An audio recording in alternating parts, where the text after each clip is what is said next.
10% left. Oh, lightning breath, that's it. That's too much. GG as SPT takes the game here in very convincing fashion. Well, it was not the perfect game, giving up a couple kills at the end there. But like you said, SPT able to take that in very dominant fashion. Was a lot cleaner than I expected. I mean, we talked to Snitch earlier about it, and the consensus was that CE actually showed up in their series, and SPT was a bit more disappointing. But in this particular one, SPT just not giving them a chance. Yeah, I think what I really want to highlight here is Misaka. What a wonderful game from him on Diablo. Against a very high-pressure composition, he's always the focus, but he found the space to make excellent plays. Every lightning breath was super value. I think he snap-picked his 16 talent and found a great engage on ZU over the wall, which led to a keep. Yeah. I think he played a phenomenal game, and he was really living up to this aggressive tank performance that we were highlighting earlier in the day. He went deep for the last kill there at the keep. That was actually fantastic. And he got another one shortly after, too. So it was really well done by him. But, yeah, great play here. I mean, easy 1-0. It was nice to see him back on Diablo. Like we already mentioned, it's one of the... They loved that Phoenix Diablo composition back where Phoenix was super good. And even after he wasn't so good, they loved the Bloodlust compositions, as we've already said. And he is 9-1 on Diablo in regular league play, so he's very happy to be on the hero. So I agree, it was great to see him back on it. But we got to talk about some of the other heroes here, and that Hanzo. A little bit less usual these days, but the scatter arrows on the bot lane were pretty effective, even with the amount of pressure CE applied. Yeah, I mean, I think Hanzo is always a safe bet in the bot lane. You know, obviously he still has the vision, even though it's not as strong as it used to be. It allows him to be very safe. You know, I think he was playing the lane very well. You know, Lucky looking very confident on that Hanzo in the bot lane. Again, what I really want to highlight as well is the Rhaegar that we were talking about before. Oh, yes. They just excellent use of the Rhaegar to be able to get these camps to bring in this early advantage for SPT. And as soon as they had this experience lead, you know, it was just always ahead. The night camp in particular at the top lane did so much for them, and we already talked about the Siege Giant camp at that point. But once that they started to pressure the top lane, at the bot lane at least their own camp was mirrored by CE taking their Siege Giant camp, so the advantage was a bit negated. But once the night camp pushed through the top, they tried, I think they had 3-4 heroes at the top trying to deal with it, but once the rotation happened, they lost the lane, and that also led to the first Dragon Knight then. And right now, we actually saw in that previous series, for one of the first times I think I've seen, Yrel getting kind of bodied by Blaze. That's not the most usual thing to happen. It's possible, but not the most usual. Yeah, I think we definitely gotta have to question, you know, 5-2's ability on the Yrel. He does seem a little bit uncomfortable on it, especially, you know, like you said, in that matchup. I think it should be a little bit more Yrel favored than it was, and he was kind of struggling with some of his engages. It felt like he was a little bit out of sync with the team when he was going in. Obviously, you know, there is the sub situation, so we don't, you know, there's a good reason for it. You know, the team is a little bit disconnected in parts, but you could definitely see in 5-2's play specifically, they were struggling to be with him when he was going in with the Yrel. You know, we had poorly timed bubbles, we had just weird-looking jumps when he would go in. There was definitely a little bit of discommunication or disconnection. Sorry, thank you, between the roster. So some of the other heroes we can talk about here before we head into the next one. Once again, everyone, if you want to vote for which team you think will win, if you've been won over by SPT, hashtag SPT in the chat. Sorry, that's just instinct at this point. Or hashtag CE if you think CE can bring this back. But some of the other heroes we can talk about here, the Reyna. Not as effective as we might have hoped there. The one thing that really surprises me every single time I see this triple melee with the Reyna composition, I think that's the third time that we have it now from China. The opponent always finds the engage onto Reyna. There's very little safe play that we see on the range DPS side. With all the frontliners that you have, you should find yourself in a spot where you can always just sit behind someone and make sure that they're peeling for you. But we have very little of that happening. And Reyna oftentimes was the first one to die in the engages, and all of a sudden most of your damage is simply gone. And that just can't happen if you're relying this heavily on one single range damage hero. So, right now, we saw a very one-sided game from SPT. CE in the past, they like to take teams to maps like the Towers of Doom, if they wanted to sneak that in. But I believe that was banned in this series, or am I? No, Doom and Volskaya were both banned. But we are seeing them go to another map where they were very happy playing on. It is going to be SPT taking us to Infernal Shrines. Both of these teams very high win rate on this map. So not too surprising to see that they are very keen to go on it. China, as a general region, still loves this map, along with Volskaya, but in this case, SPT not too comfortable on it, as this is actually, that was one of their more loss-heavy maps. I mean, the first thing that I look towards when we're talking about Infernal Shrines is where does Diablo land this time? Are we going to see a Diablo ban maybe even? Is it going to be something that CE would prioritize in a first pick situation? Because I can't imagine that they're just going to give the same combo over to SPT again. Yeah, well, let's find out. We're going to head into the draft. It is going to be the Infernal Shrines. Can SPT keep the victory and gain the 2-0, or will CE bring it back? Let's find out on Infernal Shrines. So, we already mentioned the same combo could be already available, and if not, Wave Clear is the name of the game for that shrine. I mean, I would argue that if you're already committing to a Deckard Kin ban on Dragonshire, you would already consider banning him out also in Infernal Shrines, since he gets just amazing value here. Genji was also the first ban on SPT's side in game number 1, but it's really the Diablo that I have my eyes on here. Yeah, I think you're definitely right. I think especially with Masaka's performance in the first game, I think you really have to highlight the Diablo as a main focus here. And I think it's very interesting actually that CE have gone straight into 2 support bans. This kind of indicates that they're looking for some sort of support choke. It's hard to think what support they'd want to first pick though, because I feel like Alexstrasza and Deckard are your go-to supports in this map. So if they did want a support choke, you'd think they'd leave one open and maybe go for something else. But we actually even see SPT banning the Diablo. Yeah. Does that make any sense to you? Because if you are that heavy on committing to banning out supports like we're seeing from CE, normally you would think that this is the first pick on a support, which feels a little bit weird, but at the same time that's normally like the go-to. So if that's already what your opponent signalizes and then you ban out your tank that you want to have, feels a little bit odd to me. Yeah, it's very strange. I'm really curious to see. Okay, they are going to go into the Reyna. I mean, you have to wonder. Yeah, you have to wonder where these support bans are coming from. Maybe they're just looking for a slightly different game. It could just be they're trying to throw SPT off with taking out some of these meta supports. So trying to maybe bait the Malfurion for some kind of burst comp like we saw earlier. Maybe they feel a little bit uncomfortable with the Malfurion or like some of these like lower tier support picks. 365 are very comfortable with the Malfurion. He's picked it almost double the amount of times of any other hero. But you can see here, SPT, if this is a kind of bait, they're not biting, as they are going to react to their opponent's pick support-wise. Now, in theory, this would allow CE to ban out another support and then pick one and actually do a support choke.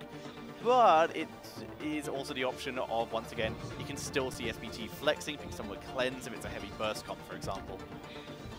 I think it's still odd because now they're not even picking one. It's like, I really expected them to pick a support now, ban another one out, then you are like in the dream situation where you can deny 4 supports to your opponent. But a support choke in itself already is a little bit weird, and now they are opening themselves up to being choked out here. If another support is now, for example, being banned by SPT, but even if not, SPT has the next double pick, so they can still pick whatever they want. Oh, okay, I see. I see. Trying to hide their own support choice is an interesting idea. And also, once again, it is more support choke, because they're going to get Malfurion or Stukov, whichever one they prefer first for SPT. I mean, Rhaegar is also still out there. That's true. That. So my only theory right now is this is the idea for CE to pick some kind of burst melee like the Valera or something like that, and they're trying to bait SPT into a very unburst friendly support. I mean, I'm not going to lie to you. At this point, I'm just happy that CE banned the Oregon, not another support. Very interesting they banned another support. I think my eyes here are still on the Maiev, still open. We saw SPT playing it earlier. They looked quite confident with it. The Malfurion will come out. This does still leave open for a Maiev pick here at the end. I was thinking more, you know, they're very, like you said, the Malfurion or the Stukov both look very, very good for their composition right now, so I think they were fine with either. I'm curious, you know, if CE are feeling comfortable with the Stukov, and that was kind of their plan the whole time. The Oriole ban is still, I'm not really sure what that means. Maybe CE have some sort of, you know, strategy that I'm not aware of. Maybe like a Gul'dan Oriole or something. Oriole Asmodan. Yeah, maybe. Hammer Rhaegar. That's potentially a Bloodlust comp, if I've ever seen one. Yeah, I mean, on the Shrine especially against this garish Aerial frontline, it's quite hard to get through into a Hammer Rhaegar, especially if they have a Bloodlust, a Blaze, and the Joanna. This composition looks like if you get an advantage on the Shrine, you're winning that Shrine, because if you're able to hold that position, it's going to be so hard for SPT to break through this kind of like wall of tanks, plus a Bloodlust, plus these 2 auto attackers. Yeah, and this was kind of a no-brainer. There was we see Chromie, even in Western Clash, she was the go-to counter. Even in HGC China, both these teams know that she is the go-to counter for a Sergeant Hammer, and yet CE still willing to go headfirst into it when a ranged pick was still available for Super Perfect Team.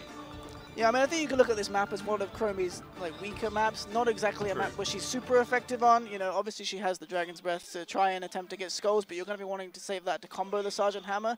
So as far as their skulls go, they look a little bit weak, honestly. Like, Iro scales well into doing skulls, especially at 16 when she gets some talents, but at least in the early shrines, she's not super effective. I really think CE have the stronger shrines here, and I think if they're able to set up and position their hammer and maybe even try and zone the Chromie with the Blaze, it can be very, very hard for SPT to break through this kind of composition. I mean, one of the things that I could still see is with the better coordination that we have from SPT, that they get a Garrosh flip into Roots, into Chromie. That might be something, but yeah. I'm still a little bit weirded out by the bans that we've seen in this game, Yeah, but it was towards the, I mean, at the end of the day, the setup that CE has is solid. do you think that these last two picks were predetermined, or was this a reaction to the fact that there's maybe attempted support choke or support bait didn't go the way they felt? It's hard to say. I feel like, you know, if you're looking for some sort of support joke draft, you pick the support earlier, And you know? yeah. You go for some sort of strategy. It kind of felt like, again, what I was saying earlier, they just want to try and throw SPT off. They want to make the game a little bit uncomfortable. They want some weird picks to come in. Also, what I would always argue is that it's really hard these days to actually choke out a role completely. That's true. You can force the opponent into supports that are on a lower tier, but then we're talking China, who already has shown that they are completely okay playing like Rega, Karazim, like everything that's there. So what do you choke out? If you talk about the Western meta, you have certain heroes at the top, and once they are gone, you have to deviate away. You can make arguments in banning out cleansers, but that doesn't make any sense there either. So, Yeah. I mean, they picked the support on the last pick after starting with the double support ban. And It's like because of that, chat, and also the previous game, chat has very much flip-flopped over to Super Perfect Team, and you can't really blame them after that first game. And this was, you already mentioned, there's good shrine clear, but this was such a peculiar draft from CE. Yeah, really. I think they've actually ended up with something like very, very effective, which is very surprising because, you know, was this their plan the whole time? Because from the start of the draft, it doesn't really feel like this is what they're looking to end It's up like with. driving through a cornfield instead of the motorway and somehow still ending up at your destination. Yeah, they've ended up where they want to be, but I'm like, did you really want to get here? Like, it's a bit strange. But it's a distraction. yeah, I really do like what they've ended up with. I think, Yeah. you know, the burden of execution is kind of sitting on SPT's shoulders, you know, looking for these good Chromie combos, looking for these Garrosh engages, like you said. But I feel like if CE find the position, it's going to be so difficult for SPT to break through. And how would you think SPT are going to break through, other than maybe those Garrosh flips? Personally, I think at this point, just exploit the lack of synergy that we have experienced on CE side in game number 1. If they can do that, then they can overcome any kind of weaknesses from a compositional side. Yeah, I mean, I think I agree. You know, SPT very clearly looked like the stronger team in the first game. Maybe Misaka has another wonder game, finds these, you know, interesting flanks, especially with the Iro as well. Both of these heroes can look for these interesting flanks, maybe find, you know, a Raynor or even potentially a Hammer, like in a weird position, and try and get the fight started that way. I think if they're able to break the position of CE in some way, presumably with a flank through the Iro, they'll maybe be able to, you know, break through these shrines. But I am worried if CE do get set up, if they do get like a 10, a 20 skull lead, if it will be too hard for SPT to take the shrine from there. So you think this might be a slow game here by CE to just try and set up and then push slowly with the Punisher as opposed to a wombo combo style? Yeah, I mean, I think they're definitely looking for like a much slower game. But at the same time, you know, we have got the Bloodlust factor coming in here. Like maybe they're just going to set up, they wait for the engage, they pop Bloodlust, they run them down with the Hyperion. You know, it could get very explosive with CE's draft very quickly. And you say slow game, I say China, so... Well, on that explosive or slow note, we will find out very shortly. We are heading into the game, ladies and gentlemen. It is game number 2 between Super Perfect Team and CE, and we are on the Infernal Shrines.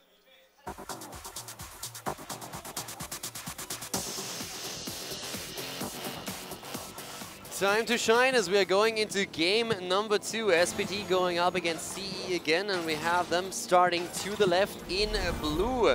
But luckily, on Phoenix this time, we have ZZH on Malfurion, Misaka on Garrosh, Soap, the Pizza King on Urel, and Melody C on Chromie. And on the right-hand side, also from China, it is CE with 520 on Reina, Zhu on Blaze, Wind on Johanna, 365 on Rhaegar, and Timeless. It's playing the Sergeant Hammer. And for those who have not heard that story, would you like to explain the nickname you just gave to Soap Pizza King? Yeah, definitely. So, Soap basically earned himself the nickname Pizza King when we were in China for GCWC, because he was one of the few that could speak proper English and was very helpful towards all the foreigners who at some point were like, well, we need food, but we can't order anything anywhere. So Soap was a dedicated pizza order person who just helped out Fnatic, helped out Dignitas whenever there was an order incoming. So especially late at night, he was the one that always made sure that everyone was well fed. That is a fantastic, cool guy. I mean, I've seen so many players talk about that before. Oh, he's they amazing. All love him. He was a lot of fun, really memey the entire time, so it was pretty cool. Another thing that's kind of cool here is also what we're currently seeing for Chromie. We actually have Deep Breathing as the level 1 talent choice here. I can hear Trixler cry in the corner. Well, this was back in North America. This was a build that was popularized by RPG, the team of Locktar, one of the substitutes for BTG. They very much liked this talent going into basically a full build with Debriefing, enveloping Assault, which we already do see, and then usually it's the Mobius loop. And the whole idea here is to just stack that up as fast as possible, and that allows you to consistently abuse the hammer, as opposed to one-off maybe to siege tactics and use the armor to block the damage. Instead, it's consistent. If you're sieged up, Chromie's going to hit you over and over again. It's a hit and miss build for RPG especially. They seem to struggle with it a little bit, but it has had some really good success against the hammer in the past. We have a couple of wild builds coming in also on other heroes. When we're talking about Blaze, normally it's always a stim pack on the level 1, but we've seen in one of the previous games already the new habits taken as the quest talent. Now, there have been a couple of Blaze adjustments over the duration of the Western Clash 2, but Crossfire on level 7 is by now the preferred talent. That's another one that we have seen coming in here at the Eastern Clash as well. But definitely additional adjustments coming in from the teams here.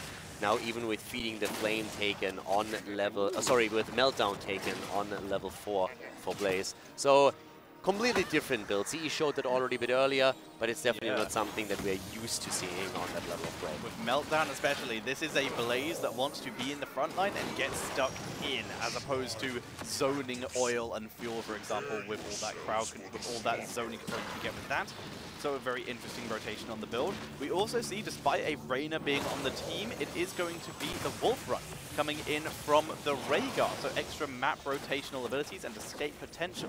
The one thing that I find still a little bit funny is then we were talking about Chromie, who just completely goes into the Mobius loop right now, the Dragon's Breath on 1, 4, and 7 being skilled. But that build is also assisted by the Shandow's Clarity on Malfurion on level 1, so it's all about the cooldown reduction here. And you basically have a machine gun Chromie at this point. Yeah, and Chromie, it's almost always been that Time Walker's Pursuit at level 1, but in this case, like you said, deciding not to go with Mana Regen himself and relying on Malfurion to do it. So it's a little bit of synergy there, as the first objective already started. Misaka finds a nice little 520, tries to lock him down, but there's some good micro happening. They're also able to force back, luckily though. Yeah, luckily Felix was able to move out of that one. And still the sieged up position here. Camps at the top lane, still pushing in. But we have one camp emerging strong, and that's SPT. So time is currently working in their favor with the Shaman camp at the top. But down here, it's just Chromie shelling away with breath after breath, and Timeless is low. Rhaegar can't keep up with this. Look at this. Look at the damage on Timeless already, and look at the stacks for Chromie as well. Because Timeless is just sitting still. She's getting so many Q stacks. Yeah, 5 so far. So getting a couple of those in on the Dragon's Breath, but also, of course, getting on her own quest 18 by now. Absolutely fantastic. Speaking of quests, new habits already complete. It's a globe talent, so that is quite good. Doubles done by the Punisher, but with CE, like we already mentioned, they have the Spirit Shrine clear. They're able to get the Punisher, drop the fort very low, but the Chromie damage is forcing the retreat. Wind is low, but no one's in range to finish him off. Yeah, but Chromie is definitely getting the stacks together, and on the Deep Breathing on level 1, she just went from 5 stacks up to 12. So we are definitely seeing Chromie get a lot of value out of these situations here right now. And as you said, on the last one, she already put Hammer into a really precarious situation here. And that's just going to continue. Nice flip here. Good kill. Reina again down. This is just a thing with like these Chinese Reinas that starts to tilt me a little bit. They are so far out, they're just not playing safe, and they get punished over and over again for it. They're a ranged hero. They should be played like one. Another talent which we already saw coming into effect here is that extra siege range on Sergeant Hammer. The Maelstrom shells giving the extra area of effect, so you can clear the shrines even quicker. This is of course just comboed with that siege mode and the hover siege, so you can try and out micro the Chromie, who has gone for slowing sands. Once again, this is going to be a great talent to set up for Phoenix. I mean, I'm not going to lie, I'm really curious to see how much Chromie can do in the later stages of the game against this setup that we're seeing here, given that she is just getting so much value out of the cooldown reduction that she herself has through hitting heroes, but then also added by Malfurion. And Hammer is having trouble with that in the first rotation already. Once those stacks are in play, that should become even more difficult. So I'm really interested to see Shrine number 2, Shrine number 3, and how this battle between Chromie and Hammer is going to unfold. As am I. We will have to see. She's gone for siege tactics, which is why Chromie did not go for the temporal loop here.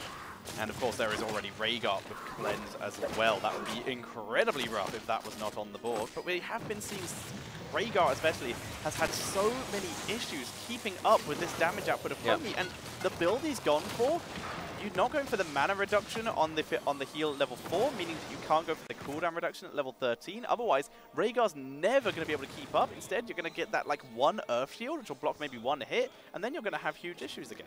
And again, we are talking about currently 15 stacks on the Dragon's Breath, and if you have another 10, then you get the additional 140 damage, and that's going to be pretty brutal, because this damage spike that you get by completing your quest is really going to help to take down Hammer, because it also comes with the additional cooldown reduction that we already highlighted a few times right now. So Chromie is just going to get shot after shot after shot, and I feel that CE is already starting to feel that pressure. And even if Hammer stays further back and just doesn't reveal herself until Chromie is dealt with, that extra 100% sight radius once that quest is complete is going to be another huge deal. Chromie is going to be a great vision tool for her team.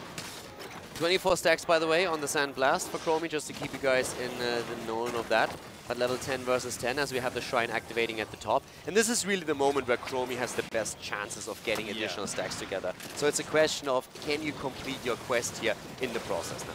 This is actually might be Melodi's first ever win on Chromie. He's only played her, or at least in this phase, he's only played her once and lost once. I mean, he hasn't won it yet. He hasn't won it yet, but right now he's getting a lot of stacks. As we see the move-in attempt by Misaka, but quick Iron Skin prevents any engage by Wind.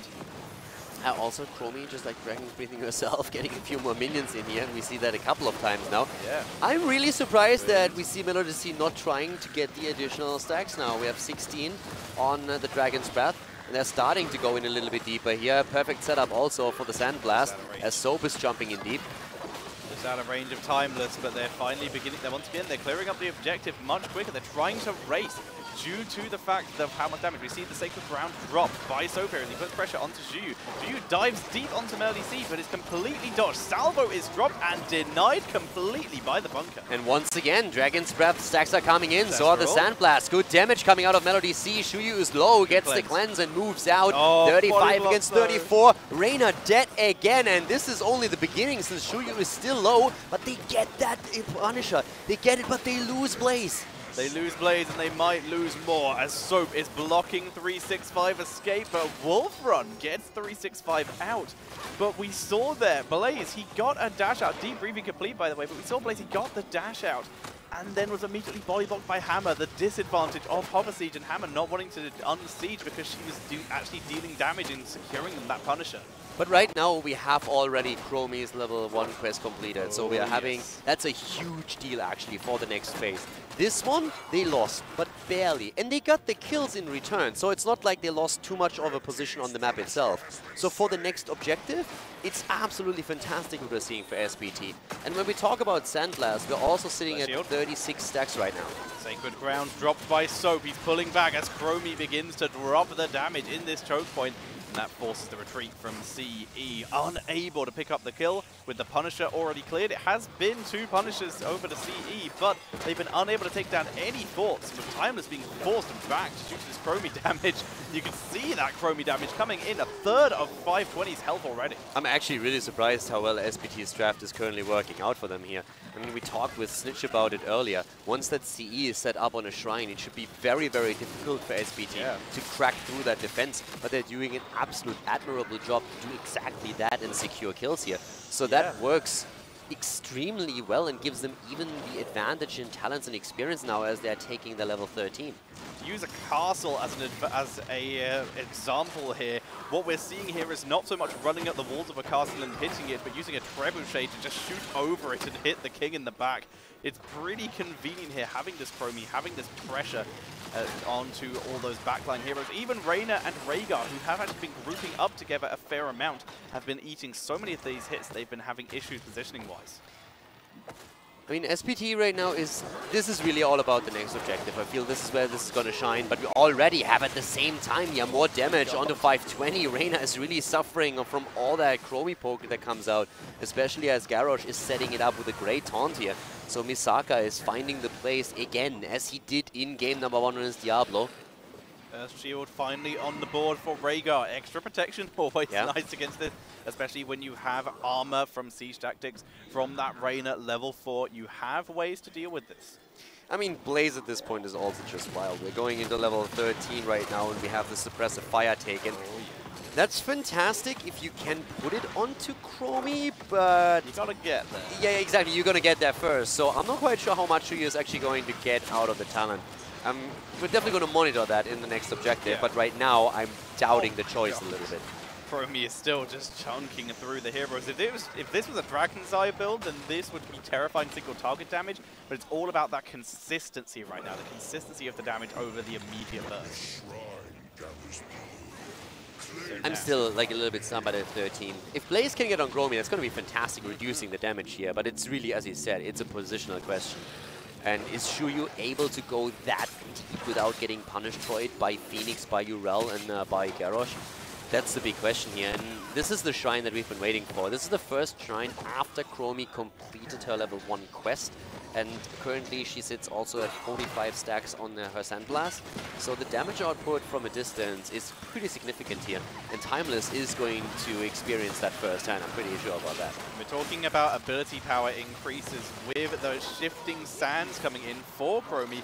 And now with so many immobile targets, it's going to be very easy to stack up that extra spell power, which will affect everything else. Yuyu wrapping around from behind. A great engage here. We see the immediate tranquility with CCH dropped very low. Salvo coming out bunker, denying the damage onto Blaze at least. That was a really interesting engage that we saw there, but so far SPT is surviving through it. A great flank in the back. Oh, once again, Shuyu is actually getting body blocked here, and he finds himself in a spot where he has no chance of escaping. He falls, and we're now seeing SPT re-engaging into the shrine. The 5 versus 4 in their favor. Chromie with the damage from the back. Ironskin able to block a good amount of it with the help of that Earth Shield, but it's enough to force Wind to back up, and that will guarantee the Punisher for super perfect. To be honest, what won SPT the fight, or what made sure that CE couldn't win it, was actually a time trial of Chromie. Because what happened is that we saw Blaze circle around to engage from the back, and as he went in with the stun and his jet propulsion, we saw also Johanna engage at the same time, throw out a blessed shield, follow up with a CC, and walk straight into a time trap, just as she was about to engage with a Condemn. If there's no time trap, and you get that actual follow-up with a Condemn, push everyone in, I'm pretty sure that Chromie falls, or at least another hero dies there, and then CE just can take the shrine. That didn't work out, so SPT now in a great spot. Speaking of great spots, that was a clutch escape by Zhu there. Ancestral dropped by 365 and a BFG dissuasion tool basically from Timeless. This Punisher is still going to go in, be aggressive, but they might have saved the key with this Punisher already being dropped a little low. Again, one more Q connecting here as Melody C is stacking up his Sandblast. 54 right now. He's missing only a few to complete another quest on Chromie, and the damage output that we're seeing is already pretty impressive. The keep, though, still in play. So SPT has taken the lead. 4 kills against 0. They are on level 17 as CE is just about hit 16. but at least the red team has been able to hold on to all of their inner defenses. See the rotation down to bot, grabbing that caster again. When you're ahead, get more ahead, more pressure, remove tools for your opponent to come back, and this is going to be one of them. But Wind, with one of the most aggressive wraparounds I've ever seen, gets the condemn, looks for more, but his team a little bit slow on the follow-up here. It's only Misaka still in range, and they don't want to fight him straight up. Yeah, Misaka gets actually the flip here and puts Wind into a bit of pressure, forces out the... Oh, Reina dead again as Chromie just delivers. Here comes the immediate tranquility as they're starting to move in again. They want the next kill, but Bama barely moving out of the fight. Blaze waits for the route to expire, looks for an escape route, knocked up by the Garrosh, a toss by Garrosh onto Rhaegar. This time Salvo comes out, doesn't get hit by the Chromie damage, but the great body block from Soap is enough. Now Zhuyu, he's all alone in no man's land, taken out.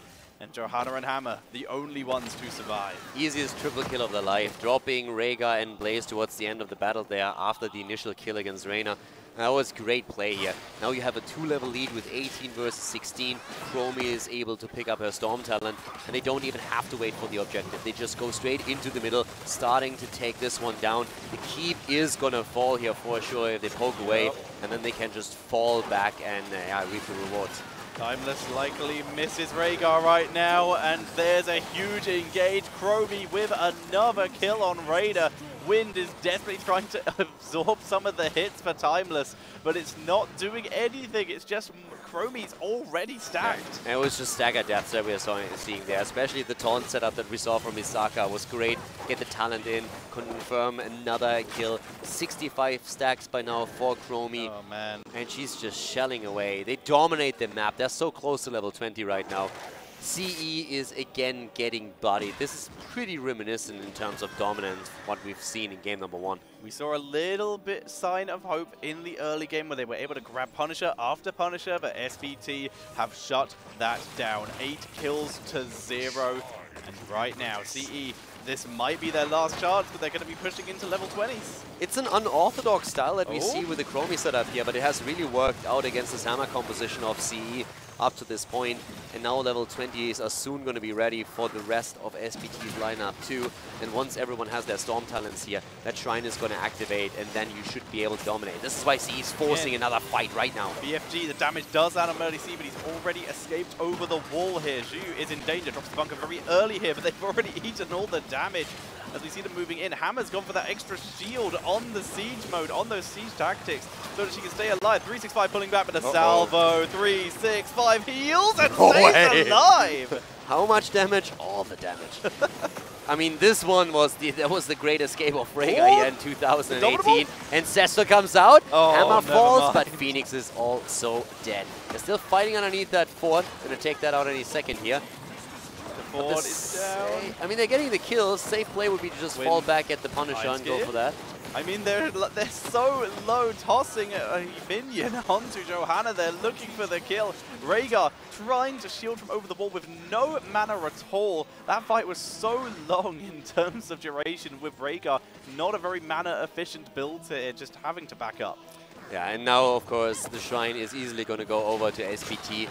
And then it's really a question of how do you play it. You're going to try and get the keep at the top lane, but of course your end goal is going to be that core. You have still a Storm talent advantage, so you want to make sure that you burst through that very quickly. Not 100% certain what CE is doing here. That is more than questionable. We have a BFG coming in from downtown. That is... Okay. I don't really know the purpose of that one. I mean, sorry, but that was just a wasted cooldown. I have no idea what they're thinking here. They can't engage into 4 versus 5. They don't have the Storm talent. Your opponent is already sitting at more than 30 stacks. What do you think is going to happen there? Well, they're all grouped up in mid lane. Looks like they're going to try and go for one last defense here. They still have the wall on this keep. Oh, Zhu, be careful, friend. Saka gets the knock up. I mean, finds Zhu. This would be a nice moment to use a BFG now in that fight, but that's still a 30-second cooldown. So very questionable choices here towards the end of on CE's side. Let's see if they can hold the defense here. They have Hyperion, they have a lot of tools, and they already burst that Punisher down to half health. Hammer with the max range knockback, still stutter stepping back as Yrel goes deep. Timeless siege tactics, just going to have to boost back into the base. Gets the Ancestral very early. He was about amount of health he had was healed, so that's not terrible. Still eats half his health worth of chromie damage, though. You still have a chance to save that core. That core isn't gone just yet, and that Immortal is also Punisher's down to 10%. They can definitely do that, but Wind needs to be careful here. They don't have 20s, and he goes down. Johanna gets taken out. Zhuyu is desperately trying to delay and distract it. If he can escape this alive, which he might do here, it's not the worst. BFG clears the lane from catapults, which are already pushing in the mid lane, at least a little bit, delays it. The armor applied by Timeless being forced to back up. Shield still up on the court. It's a slow defense, but it could still happen. Yeah, they have Hammer. They can definitely defend. They don't have Reyna, though. Reyna is again frontlining, and we've already seen a few times earlier today that that's not the best position for him to be in. So he goes down, and so does the core. 3 catapults on the core. Luckily, it's just microing for his life here. This is going down. Timeless can't defend 1v5. It's slow, it's methodical, but they got it. That's going to be game number 2 and the series going over to Super Perfect Team. And with that, we say goodbye to CE. It's a little bit of a rough one. I'm definitely very, very confused by the decision-making towards the end, because instead of moving straight into the top lane again and posturing around a shrine that they can't win, trying to bait a fight that they can't win either, they could have simply moved into the mid lane and the bot lane, tried and take 2 more waves, and then Hearthstone back for the defense with all their heroic abilities up and potentially a level 20 coming in. I think that would have been their best chance to defend the core. Instead, they went top lane as a 4-man with a very weird setup and wasted their heroic ability for nothing.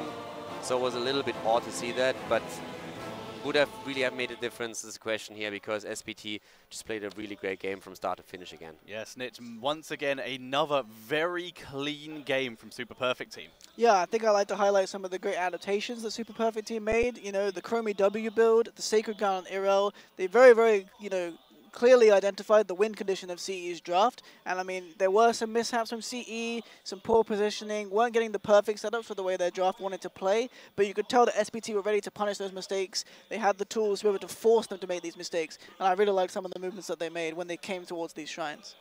And so, Cowdell, right now, Super Perfect Team, they will be moving on to play against, I believe it's flipped at this point, so it should be the loser of Genji versus Ballistics, I believe, but I might be incorrect. Either way, one of the Korean teams, which we've already seen them lose to Blossom earlier today. After this performance, a little bit more solid than earlier today. What are your thoughts on them? Next series that they play is going to be a best of 5. Yes, it is. And it's going to be against a higher seed in Korea than Blossom, who they faced first, where they get absolutely demolished. So maybe if they have some time to do research and come out with a couple of strategies to surprise someone. Maybe a non-Zarya Cassia strategy. They have maybe a bit of an edge, but at this point I have lost a bit of faith into the Chinese region. So when they go up against Korea, I would be shocked if they would be able to hold a candle to the next Korean opponent. Snitch, your thoughts? I was quite fond of this kind of reinvigorated SPT. Misaka looked very good throughout the series. We were addressing him as a a key playmaker earlier, and it didn't feel like he showed up against Blossom. But in this set, I feel like he performed very well in both games, very good at finding these picks. I like that they played a lot more standard in this set. I feel they feel very pressured to play these weird styles against these Korean teams, pulling out the Zarya, these unnecessary random picks that I don't think they have to make. I think this series is a testament to their standard style being very good and very effective. And I think if they're better at just picking comps that they can play well, picking more regular heroes, I think, they can maybe take games in these best of 5s coming up. All right, and it looks like our interview is ready, so we're going to send you over to an interview with our winners, Super Perfect Team. I am here with your winner, Misaka from SPT. And Misaka, definitely you looked a lot better in this series. Was there something that you guys did during the downtime? You seem more coordinated here during this match, especially against a rival of yours. What's different from this morning to this afternoon? 第一个问题是，今天早上到今天下午之后呢，你的表现会越来越好。然后问一下你，就是这中间有没有什么调整？今天早上起来比较早，然后场馆温度有点低，然后可能脑子不是太清楚吧。然后经过就是队友输了早上的比赛输了之后，经过队友的就是讨论吧，然后感觉有很多点还是可以做得更好的。They think they wake up very early and it's a little cold here. And they discussed a lot after the morning's match. And that is why they had much more better this afternoon. Well, your play during game number 1, especially on the Diablo, but obviously your Garrosh play, but the Diablo play was very impactful, especially post-level 16. Does it feel like this is a meta where you can really excel and maybe use some of these strategies to maybe take down a Korean team? Obviously, you've got another opponent first, but does it feel like if you can play this way that it will give you an advantage to take down a potential Korean team? 首先他认为你的大菠萝玩的比那个加尔鲁什要好很多，更有进攻性。他问你是否后边还会用继续这种战术来对抗韩国的战队？要看地图吧，然后要看整体的阵容搭配吧。然后其实也不是我大菠萝玩的比加尔鲁什好，只是刚好那个第一盘我那个大菠萝就对面好像就是没有人可以搞死我，然后就打得比较大胆嘛。He thinks a hero's choice depends on the map and the draft of the team. And for the first match, it just happened that other team had no one to counter the Diablo, so he performed better. Obviously, we've got 2 more Chinese teams coming up to play with Beyond the Game taking on the One. How do you see that matchup playing out? 接下来的2局还有2支中国战队是，然后你认为这2支战队谁的可能性会更大一点？我觉得可能，我更好看好 BTG 一点。He's looking at BTG. His BTG is better. Well, obviously, you've still got to go through the winner of that. The odds of you getting through that, a lot of the other Chinese teams see you all as the best hope to take down the Korean teams and move on. Obviously, you've got to get through that. Do you feel that this is the team? We heard in your pregame interview, you said that this is a better team. Do you feel that you have what it takes to get into the top 4? 他们认为就是你们的战队应该是中国战队里最有希望打败韩国战队的。那么后边还有机会跟韩国队交手，你们认为有没有机会打入前4这次？